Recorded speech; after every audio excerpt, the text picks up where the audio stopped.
Yes. Hello students.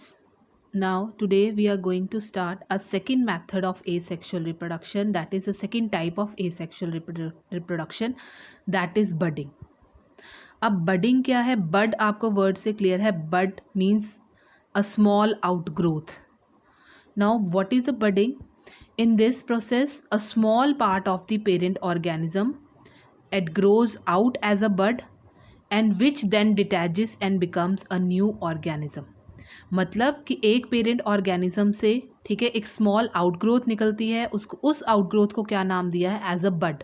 ठीक है, और वो bud after its growth that detaches from the parent organism और क्या फॉर्म करती है? एक individual organism, that is it becomes a new organism. अब ये जो बडिंग प्रोसेस है इसके मेन एग्जाम्पल्स हैं. किन में ये बडिंग जो है टाइप ऑफ रिप्रोडक्शन किन में होती है?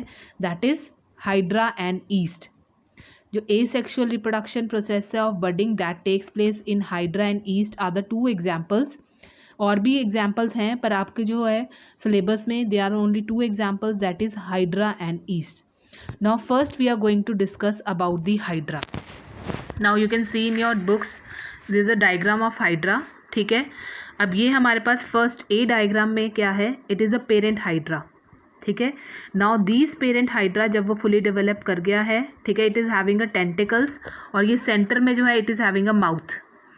ठीक है, फर्दर उसके बाद बी पॉइंट में आप देख सकते हो, बी आपकी जो फिगर है, ठीक है, वहाँ पे क्या है? एक बड फॉर्मेशन होनी शुरू हो गई है.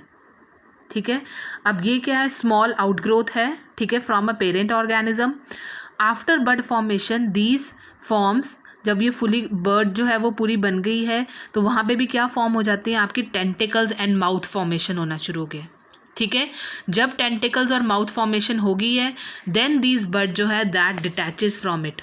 ठीक है, और क्या फॉर्म करती है? एक न्यू ऑर्गेनिज्म. दैट इज़ एक पेरेंट ऑर्गेनिज्म से पहले क्या बनी? एक स्मॉल आउटग्रोथ बनी. ठीक है, दैट इज़ नेम्ड एज बड.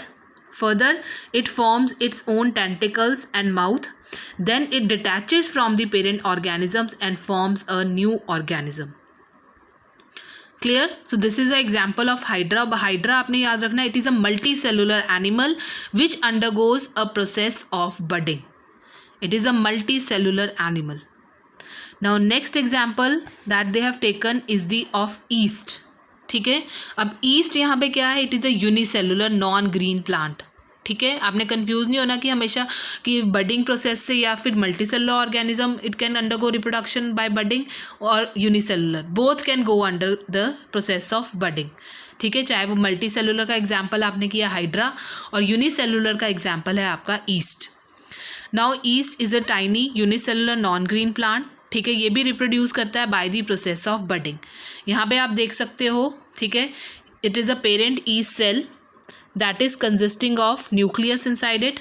ठीक है, इसमें सबसे पहले क्या होता है? Nucleus of parents yeast cell जो है वो डिवाइड करता है. ठीक है, in the second diagram you can सी जो न्यूक्लियस है वो डिवाइड करना शुरू कर गया है. ठीक है, into two parts. One part of the nucleus जो है वो क्या बना देता है आपकी? वो कहाँ चले जाता है? बड में चले जाता है. ठीक है, अब हाइड्रा में आपने किया था कि क्या बनते हैं? टेंटिकल्स और माउथ बनता है, उसके बाद वो डिटैच हो जाता है. तो अब बडिंग प्रोसेस है तो इसमें बड फॉर्मेशन तो होगी ही होगी. ठीक है, चाहे वो ईस्ट है चाहे वो हाइड्रा है. अब सबसे पहले पेरेंट ईस्ट सेल था, इसके बाद यहाँ पे क्या होगी? बड फॉर्मेशन होनी शुरू होगी. उसके बाद फर्दर जो है वो न्यूक्लियस जो है दैट डिवाइड्स इनटू टू. ठीक है, और वो किस में चले जाता है? एक न्यूक्लियस बड में जाना शुरू हो जाता है. ठीक है, now in the next process ultimately जो है बड है वो सेपरेट हो जाती है from the parent yeast cell and forms a new yeast cells. ये आप देख सकते हो, ये पेरेंट था, इधर से एक बड जो है वो सेपरेट होके क्या बना दिया उसने? New yeast cell. क्लियर? ठीक है, न्यू ईस्ट सेल बन गया है और नीचे आप देख सकते हो that is a buds remain attached. और कई बार क्या है? Budding in yeast however often takes place so fast, वो इतने फास्ट प्रोसेस होता है कि बड्स जो है they start forming their own buds. ठीक है, मतलब एक बड बनी उसने अपनी एक और आगे बड बना दी. वैसे ही यहाँ पे एक बड बनी उसके आगे एक और बड बन गई उसके आगे. That is known as long chain of yeast cells are formed. ठीक है, इसमें जो ईस्ट में बडिंग प्रोसेस इतना फास्ट होता है कि एक इंडिविजुअल जो बड बनी है वो फर्दर अपनी नई बड जो है वो बनाना शुरू कर देती है and all of them remain attach to the parent yeast cell forming a chain of yeast cell. अब आपने देखा ये पेरेंट सेल है, इसके साथ जो है वो बाकी भी अटैच रह रही हैं. ठीक है, दैट इज़ ये चेन लाइक फॉर्मेशन है और वो हमेशा किसके साथ अटैच रहती हैं, to the parent yeast cell and that form a chain of yeast cells. अब आफ्टर सम टाइम जो ईस्ट सेल्स हैं ऑफ द चेन, ठीक है, they separate from one and other. उसके बाद क्या होते हैं, धीरे धीरे ये सेपरेट होना शुरू हो जाते हैं और इंडिविजुअल ईस्ट जो प्लांट है वो फॉर्म कर देते हैं।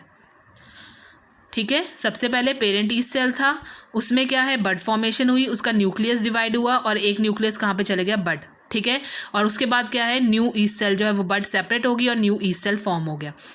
अब ये जो प्रोसेस है ये इतना फास्ट होता है कि जो बड बनी है उसने आगे से अपनी एक और बड बनानी शुरू कर दी, it start forming its own buds. ठीक है, और ये सारी बड जो है that remain attach to the parent cell.